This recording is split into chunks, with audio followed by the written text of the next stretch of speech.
अस्सलामुअलैकुम everyone, welcome to our channel और welcome back to our channel. उम्मीद करती हूँ कि आप सब लोग खैरियत से होंगे और अपना खूब सारा ख्याल रख रहे होंगे।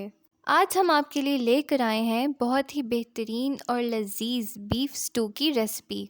ये रेसिपी सिर्फ मज़ेदार ही नहीं बल्कि बहुत इजी और क्विक भी है।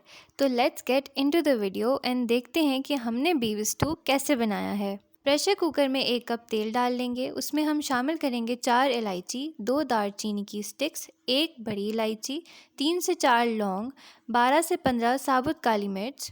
इन सब चीज़ों को 1 मिनट तक के लिए तेल में फ्राई होने देंगे।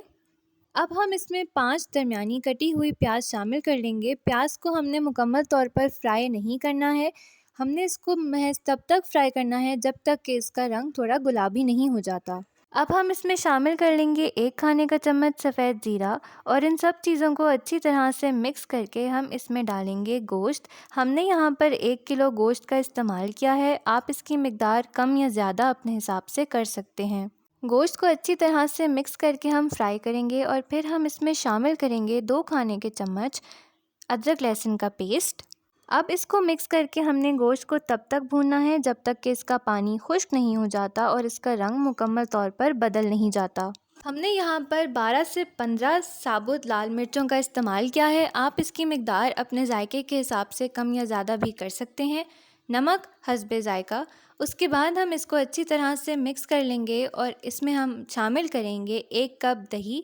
1 कप दही शामिल करने के बाद हम इसको अच्छी तरह से कुछ देर के लिए भून लेंगे जब तक कि दही का पानी खुश्क नहीं हो जाता। अब हम इसमें शामिल करेंगे 1 कटा हुआ टमाटर शामिल करने के बाद मिक्स करके हम इसमें डालेंगे पानी आपने इतना शामिल करना है कि गोश्त उसमें अच्छी तरह से गल जाए। गोश्त गल जाने के बाद हमने इसको कढ़ाई में शिफ्ट कर लिया और इसमें शामिल किया 1 चाय का चम्मच काली मिर्च पाउडर। अच्छी तरह से मिक्स कर लेंगे और फिर हम इसमें शामिल करेंगे 4 से 5 साबुत लाल मिर्चें, आप कम या ज़्यादा भी इस्तेमाल कर सकते हैं।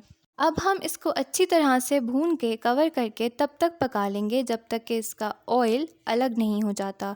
अब हम इसमें शामिल करेंगे 1 चाय का चम्मच गरम मसाला शामिल करने के बाद हम इसको मिक्स करके कुछ देर के लिए पका लेंगे। अब हम इसको गार्निश करने के लिए 1 खाने का चम्मच अदरक का इस्तेमाल कर रहे हैं। अदरक शामिल करके इसको 2 मिनट के लिए पका लें और यूं हो जाएगा आपका बेहतरीन सा बीफ स्टू तैयार। उम्मीद करती हूँ कि आपको हमारी आज की रेसिपी बहुत पसंद आई होगी। वीडियो को लाइक करें, अपने दोस्तों अहबाबों के साथ शेयर करें। मिलते हैं एक छोटी सी ब्रेक के बाद एक नई बेहतरीन और मज़ेदार रेसिपी के साथ।